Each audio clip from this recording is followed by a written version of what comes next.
Hello, and welcome to More Influence and Impact, the show that unlocks the secrets of success for multi-six and seven-figure entrepreneurs. I'm your host, Celia Faye Meisel, sales growth consultant, and I'm here to help you tap into the wealth of knowledge and strategies and experiences of today's most influential industry leaders. Today, I have a very special guest for you. It is Annie Sanchez, who is a seeker and navigator of change, and she's known as the queen of the in-between, which we're going to talk about today, where identity, community, culture, grief, and the messy and even often scary unknown leaves more questions than answers. Annie is on a mission to help people find possibility in the moments that matter most. She coaches sensitive visionary leaders and entrepreneurs through big change as a strategic and emotional thought partner. Hello, Annie, and welcome. Hey, Celia. Thank you. Thank you. Thank you. Yeah, so happy to have you and have this conversation today. And I want to start with we're going to talk about your business and we're going to go into a lot of depth today. But I really want to start with this, like, being the queen of the in-between and what that means and really where that came from. Because I've seen it, you post about it in your emails and social media, and it's on your titles and taglines. And so share more about what that is. Yes. So it really starts at the beginning. Growing up as a kid, I'm originally from New Mexico, Tiwa Lands. I was born in Albuquerque. I grew up in Santa Fe. And I have one sister who looks absolutely nothing like me. I look a lot like the majority of the people in my family. My sister, however, has blonde hair, blue eyes, very white skin, tall and thin. Growing up as a kid, I remember that she used to often be told, "Oh, you could be a hand model." She had these little dainty hands, this like very fine features, delicate nose, delicate lips, delicate jawline, long, thin legs. And I was like this wild-haired little ragamuffin from the caves. I often would ask my mom, "Were you so freaked out when she was born? Like, who's this little blonde white baby?" And she was like, "No, I was freaked out when you were born." My sister is older. She was like, "Whose little cave baby is this?" She was expecting one to come out looking like her first. All this to say, I grew up, following my sister around everywhere. She was my very best friend. We did everything together. When we became adults, we moved around all over together. We shared a bedroom until I was in my 30s, for crying out loud. And she was everything. She was like a role model to me in a lot of ways. She's my big sister. I always, always felt like the other one. Like, if only this, if only that, growing up more on a visual kind of physical body level. If only I looked like this, if only I was really smart like Erica going, she went to law school and got her master's degree, got her bachelor's degree, got her like all of these credentials. I was kicked out of high school, almost didn't graduate, ended up graduating early, chose not to go to college, really non-traditional route in terms of building my knowledge, building my skills. I think of myself as like a knowledge stacker. I am an insatiable learner. I love learning. I'm always reading, 5 books at a time, listening to 5 more. I'm just always taking in information. And I have found that throughout my life, throughout my 20s, throughout my 30s, now I'm in my 40s, I have always gone the non-traditional route, professionally, romantically, living wise, like finding home and foundation, building relationships. And then later, when it came to building my business, I find that I do it the way that I do it because it's the way that I do it. But I've learned that most people in my orbit really follow a way of being, a structured way of being, a structured approach to business, a more traditional, we have to, do this and then we can do that. Or I'm not really sure what to do if this thing isn't working out. So I'm going to, find the way to make this better. I'm always navigating sort of in between spaces, never being of the traditional approach and never being quite so radical. There's a lot of troublemakers in, growing up. I could have definitely fall into that category, but I wasn't like the most troublemaker. But I was definitely gave my mom more trouble than I care to admit. But I think of myself often in between identities, often in between approaches, often in between grief. I've experienced a lot of loss and grief throughout my life. And so it dawned on me a couple of years ago that I really am queen of the in-between. I know how to navigate messy in-between experiences that somehow, some way, I find a way to come out on the other side in a typically non-traditional. And it's not like my ideas or my approaches are so outrageously different from other people's, but they tend to go against the grain. And my husband often says, you just don't believe in rules. You are like a really avid rule breaker. And it's amazing what you've been able to do, what you've helped other people do. Which I'm like, oh, you're just saying it to be nice because you love me. And he's like, no, it's impressive. And so over the years, I've just kind of started to take note of the types of things that I help people with through my business, in my family, in my friend groups. And it's almost always navigating some in-between place that is usually really scary. Sometimes it's very exciting, but it's always scary. Sometimes it's very sad. It just sort of depends. But I draw on this like little Annie energy, little wild-haired cave baby finding her way and finding a place for herself. Mm-hmm. And so would you say, like, so much like pictures kind of came up of like around the in between, and what really showed up for me and you sharing all of that, and thank you so much for that response, by the way, is like, I think that the in between is sometimes like a place that we want to run from, right? It's like that place of discomfort, and then we want to go to where it's easy or where it's safe or where we see other people having success, right, in business. Like, oh, I'm going to go to this coaching, or I'm going to follow this thing because maybe if I follow the masses, that'll pull me out of this uncomfortable space. But really, like, the opportunity is here to like sitting with what is. 100%. One of my teachers and dear friends, Octavia Rahim, she wrote this beautiful poem about the liminal, about the sacredness of being in the liminal space. Mm-hmm. And I find that because I'm often navigating in between spaces, which I will say, side note, is connected to the fact that I'm somebody who needs change in her life on a pretty regular basis. I'm really not ever looking for predictability. It could even come off like when I think back to different times in my life, different times in my work, it has looked very disrupted and disruptive to my life. But I actually really thrive in states of change.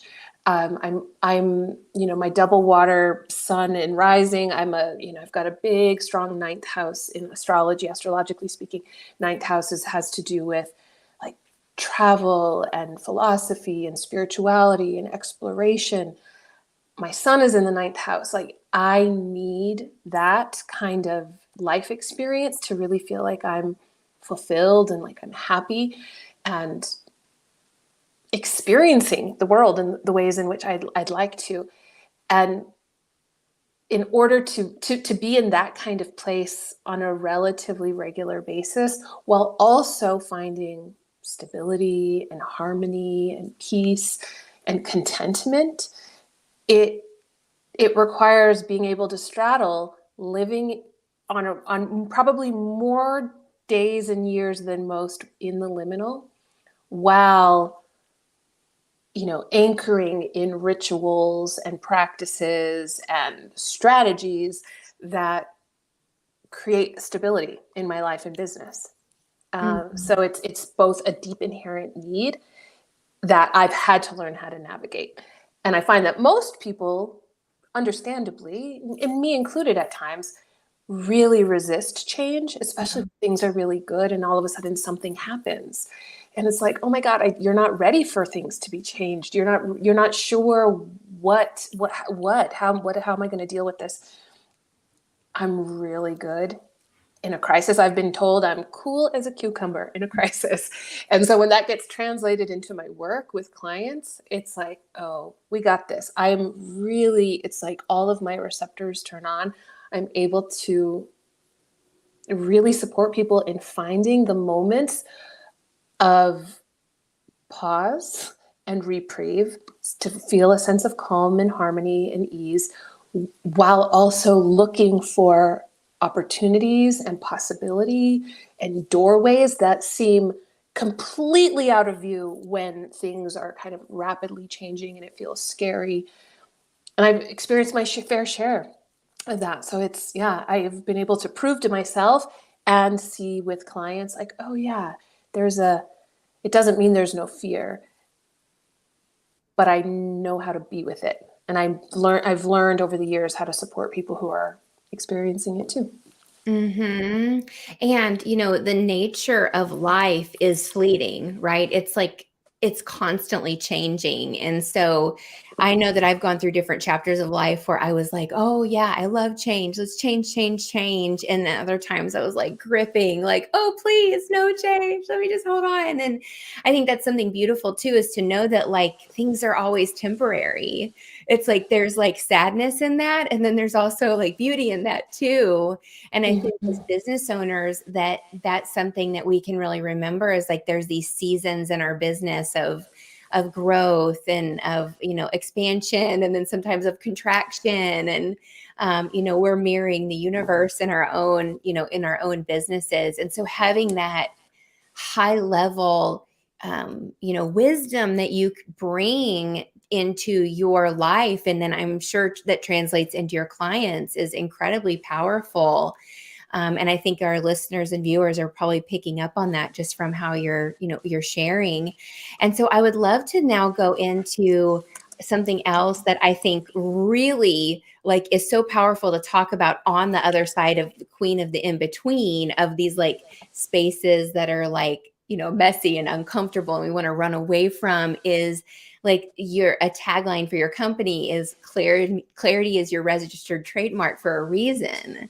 So let's go there, Annie, and talk about that, because I think there's such power to like put the two together. Yes, clarity is my registered trademark in 2 classes, including podcasts and journals and notebooks. I back in 2018, so it was about 5 years ago, depending on when folks are listening to this. 6 years ago, 2017. I was going through a really massive transition personally and professionally. I was in a completely different line of work. I was running a nonprofit, had a team of people reporting to me, doing all this statewide capacity building for nonprofits. Shout out to the capacity builders. And I knew that I had to make a change. While the work mattered and it was important, it was not for me anymore.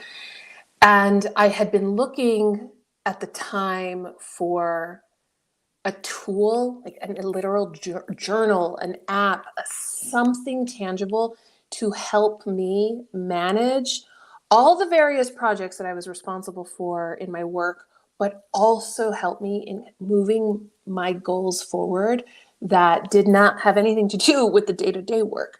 there's all these, we all make to-do lists. Maybe we do morning pages. Maybe we do some other version of journaling. I have found, at least back then, there was no specific tool that could hold basically everything. I felt like everything was just constantly falling through my fingers, remembering to do things. Oh my God, I got to get my dry cleaning. Okay, don't forget to call my grandma. Oh my God, I got to get that grant report in, and I got to reschedule that meeting with that, person across the country. Just all the big and little macro, micro minutia. I decided to create my own journal. I'm like, you know what? I'm just going to create the thing that I need. And it was in a regular 8.5 by 11, college ruled notebook. I was just doing my own headers every single morning to ground me in my day and really capture all the things that I'm naming, like the minutia of the day to day, while also continuing to move my goals forward. And I was getting so much clarity and really was moving away from overwhelm in a way. I mean, I was burnt out, frankly. So this tool that I was using for myself was really really grounding me, creating a sense of clarity and calm as I would move through each day. I was using it for like a year. I eventually left that job, and I knew I was going to start a business. And I thought, this journal, I need to get it out of my head and out in the world. I think there's something here, and then I'm going to focus on my business. It never even occurred to me that the two would go hand in hand. Never once. So I created the journal. I designed it myself. All the first 2 editions completely like everything me. It's called Clarity Pages, and it occurred to me that something was here really early on, even before it was making money. I'm like, you know what? I think I need to trademark the word clarity. Can I even do that? Is that a thing? Anyway, fast forward, I did. And the concept of clarity, of finding the aha, oh, yes, I know what I'm doing. I know from this moment to the next, from this day to the next, from this quarter to the next, from this year to the next, I have a sense of clarity and guardrails like keeping me on track. It shows up in every aspect of my work, both internally with my team, externally with collaborators, with clients. And so just over and over, clarity, clarity, clarity, clarity, it always comes up. Meanwhile, the journal was living on. I'd already registered the trademark, but people were like, I had some focus groups conducted a couple of years back, 2020, and there were 3 different focus groups made up of a mix of product customers, service clients, collaborators, and other people who maybe didn't know me, but like followed me or were on my email list. The through line from all of the feedback was, when I think of Annie, I think of clarity. When I get one of her emails, like I know there's going to be a nugget in here that grounds me and kind of calibrates my focus. If I work with her, like she's brought me a great deal of clarity in my business, in my life. So it comes up over and over, and it's at the center of everything that I do. Is like, how is this going to bring clarity? Never certainty. One of my very first coaches, Jacquette Timmons, I remember her early on saying, a lot of people are looking for certainty, but what we really want is clarity. And it's like, ding, ding, ding. That is the thing, because we never know for sure how things are going to unfold, especially in our businesses. Mm-hmm. And something that I have a tendency to go to sort of default to, and I see it in a lot of my very strategic-minded clients, is that to get clarity, we often want to put up, Post-its and whiteboard it out and create a spreadsheet and think it through, whatever it is. But what I know, like no other knowing, is that true clarity does not come from thinking. It comes from rest. Mic drop.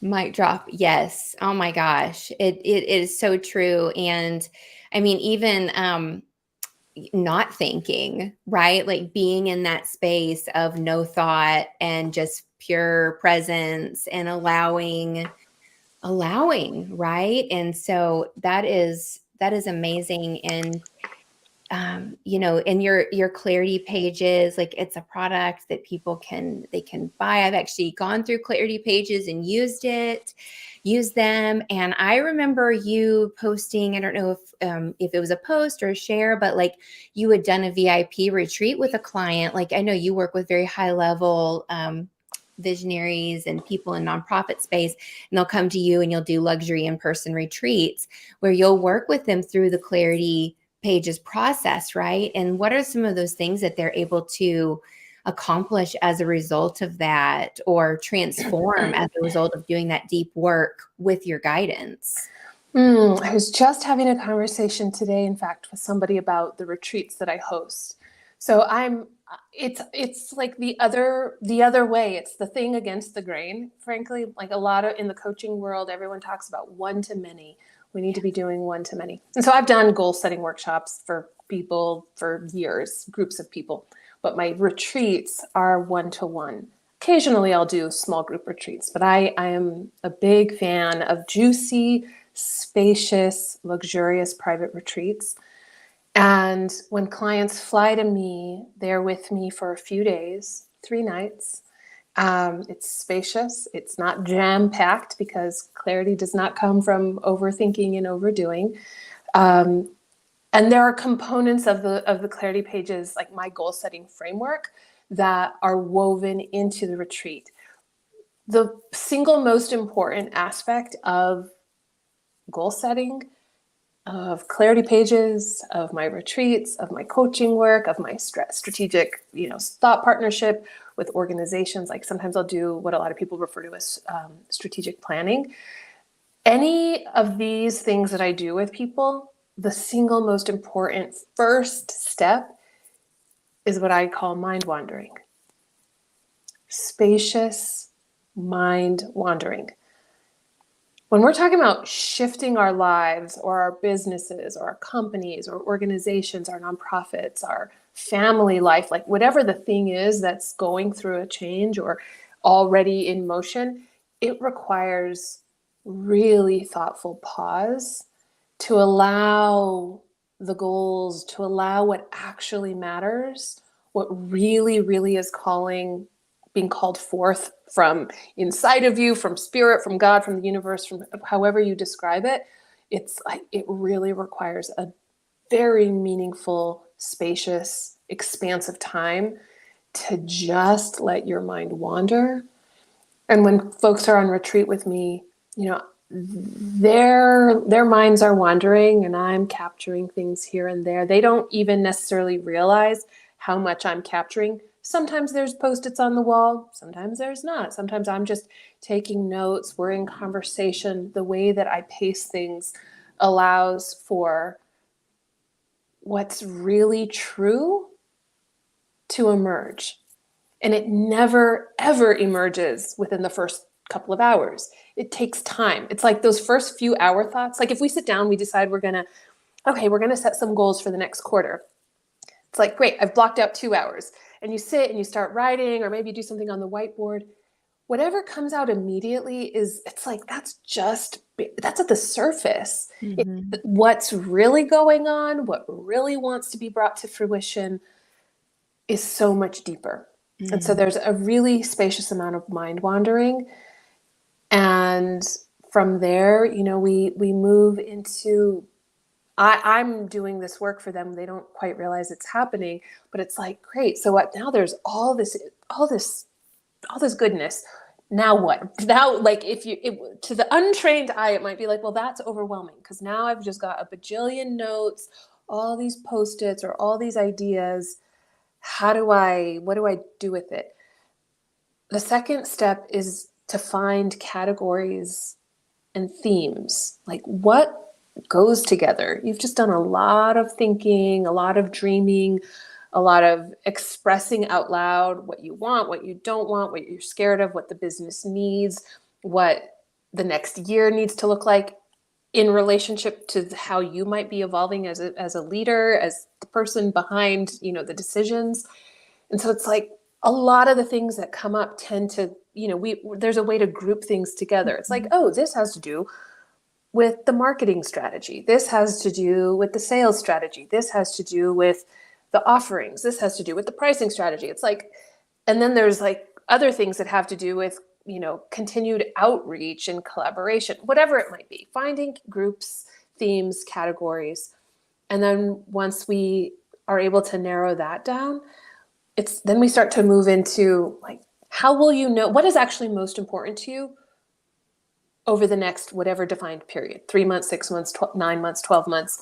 I'm a big fan of not setting goals for my business. I have goals that are beyond like up to 2 years, but I don't know what life is going to be I don't even know what life's going to be in 6 months. So I might have these longer term kind of visions, but I don't call those goals. They feel more vision. And then it's like, well, but over the next 3 to 6 months, what am I focusing on? If this is the vision, if this is where I'd like to be in a year or two, what can I do now? And so it's like breaking it down into benchmarks. And those benchmarks based on the vision really become what I'm working with clients to achieve. Those are really kind of the baby goals. This is going to be an indication that you're making progress, that we're moving towards the thing that we want to be moving towards. And so on retreat, we're doing a little bit of all of that.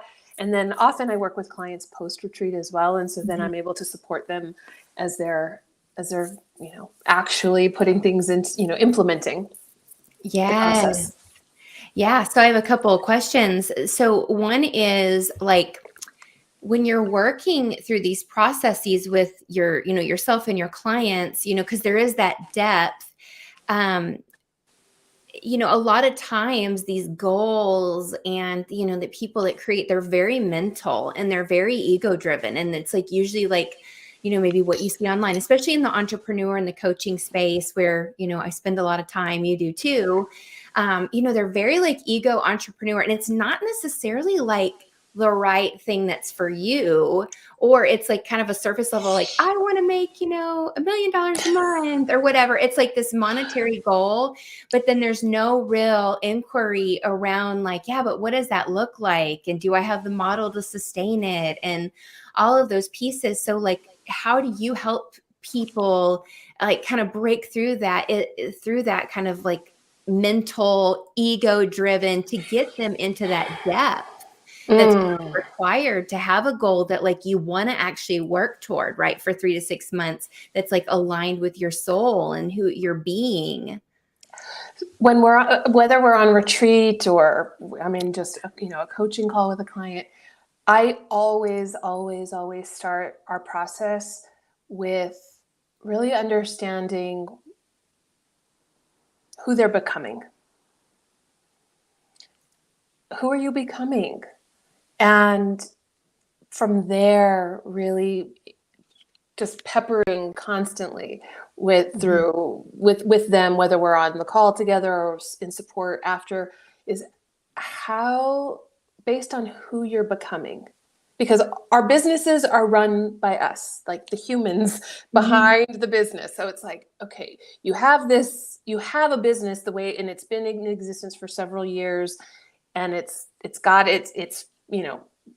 running relatively smoothly, and it seems like the obvious, most natural next step is to just keep growing. Often, as business owners, we're looking at the numbers as the indication that we're growing, right, that we are moving in the direction that we want to be going. But what if growth means more staff, which means you've got whatever money comes in, it's like that you're having just that much more, internal operating expenses. What if you realize who you're becoming is not like a constant churning, growth focused CEO, but wanting actually to evolve yourself out of the work? So then it's like trying to understand, does that mean you want to like work yourself out of a job and have somebody take over the business? Or are you wanting to evolve the business? And so really trying to understand who people really are, who they're becoming, and what actually matters to them. Mm-hmm. If we really stop and think about it, as a personal, like specific example, last year, 2022 for me was really focused. I had two focuses that were competing with each other, but I didn't realize it until like a year later, till Mm-hmm. end of last year, early this year. There was this combined focus of growth, Mm-hmm. more money, more money, more money. My family and I were full-time travelers. It costs a lot to be a full-time traveler and to have a team and continue running the business. It's like, we just need more money. So the business needs to just keep growing. And at the same time, I was very much slowing my life down.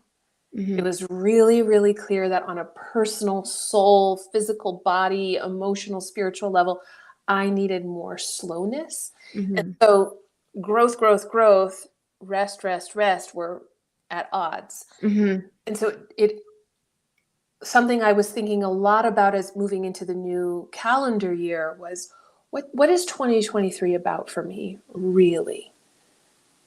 How will I know that I've made it, that it's happening the way that I want it to, that the year is unfolding the way that I'd like it to? Because I cannot have another year like 2022 internally. The level of anxiety is just impossible.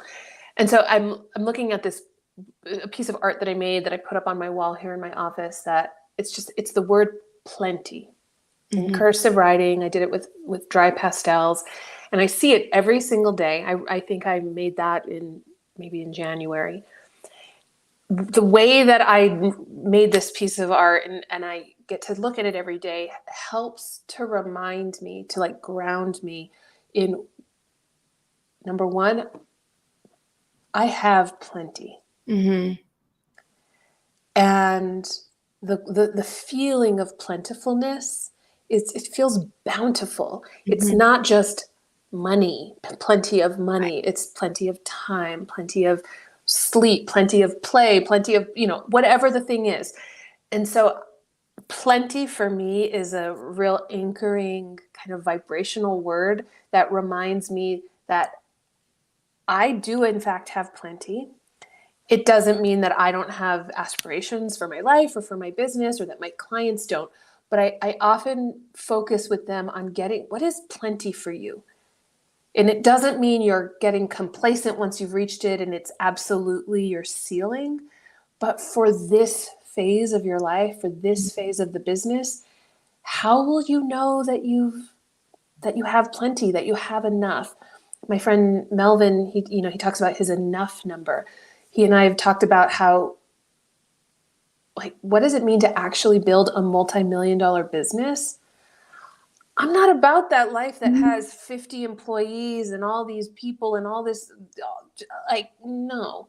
Mm-hmm. I'm much more focused on my business, and often the people that I work with are in similar situations. Some people have multiple, larger teams, but are wanting boutique businesses, kind of lifestyle businesses, or whatever it is that they do, but on a boutique style. So maybe there's 2 to 5 people on staff. You can still make $1 million a year with 2 to 5 people on staff. And so designing a life, designing a business, designing systems and structures and processes around what is plentiful for you, what feels like enough, and is not at odds with whatever your brain is telling you you want and need, which is where a lot of the time retreat comes in real handy, because we can slow down and like really dig into what people say and what is in fact actually true for them. Yes. Wow. Yes. Yes. And so we can close our interview with that on what does plenty mean for you in this season of your life and where you are right now. That's such a powerful contemplation. Thank you so much for your time and your presence and your depth today, Annie. It's been amazing connecting with you. And I know that our listeners and viewers will get so much value out of this. And please let everybody know where they can go to connect with you. We will be providing links in our show notes and all of that. But if people want to go right away and they don't want to wait and go click, where should they go find you? Well, first of all, thank you for having me. I love conversations like this, and I know that both of us as spirit-driven people, it just makes these kinds of business conversations that much more exciting. So thank you. Thank you, Celia. People can find me, anniesanchez.co it'll take people to all the places, to my podcast, to my business services site, to clarity pages. anniesanchez.co is the best place. I'm also on Instagram at Mariposa Strategies. Sometimes I hang out in my stories. Yes. Awesome. Well, thank you so much, Annie. And thank you to everyone for tuning in. And we will see you next time. This is Celia Faye Meisel.